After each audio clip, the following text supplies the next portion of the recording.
की छुट्टी कर दी। कौन इसको इसकी इजाजत देगा?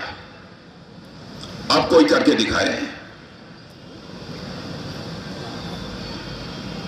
हम राजनीति करते हैं बहनों भाइयों, तो देश बनाने के लिए राजनीति करते हैं। भारत का मस्तक ऊंचा हुआ है दुनिया में। अंतर्राष्ट्रीय मंचों पर भारत पहले कुछ बोलता था तो दुनिया हमारी बातों को सुनती नहीं थी। आज यदि अंतर्राष्ट्रीय मंचों पर भारत कुछ बोलता है, दुनिया कान खोलकर सुनती है भारत बोल क्या रहा है, यह भारत की हैसियत बनी है। इसलिए मैं आप सबसे अपील करने आया हूं कि बहनों भाइयों, जो भी हमारे एनडीए के प्रत्याशी हैं, चाहे भारतीय जनता पार्टी जेडीयू के जो भी प्रत्याशी हैं, उन प्रत्याशियों के पक्ष में आपका मत जाना चाहिए।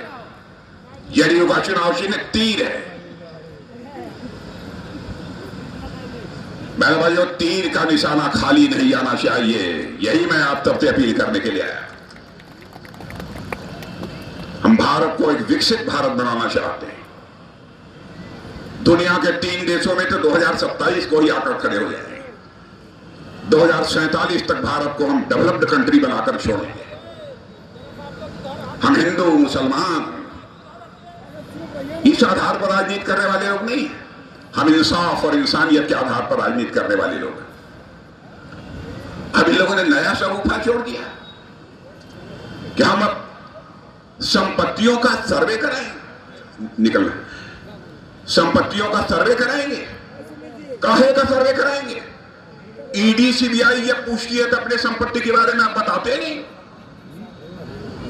इक्वल डिस्ट्रीब्यूशन करना चाहते हैं, बराबर का बंटवारा करना चाहते हैं, इसलिए सर्वे कराएंगे। मत भूलना बहनों भाइयों, हमारे देश के प्रधानमंत्री रहे हैं डॉक्टर मनमोहन सिंह जी, मैं बहुत सम्मान करता हूं। उन्होंने कहा था एक समय 2006 में कि इस देश की संपत्ति पर, इस देश की चीजों पर पहला अधिकार यदि किसी का है तो इस देश के माइनॉरिटीज का है, अल्पसंख्यकों का है, विशेष रूप से मुस्लिम्स का है। कहां का इंसाफ है? मैं मानता हूं कि इस देश के पहला अधिकार यदि किसी का है तो पहला अधिकार देश के गरीबों का है। उनके उत्थान के बारे में सोचा जाना चाहिए, उनके विकास के बारे में सोचा जाना चाहिए।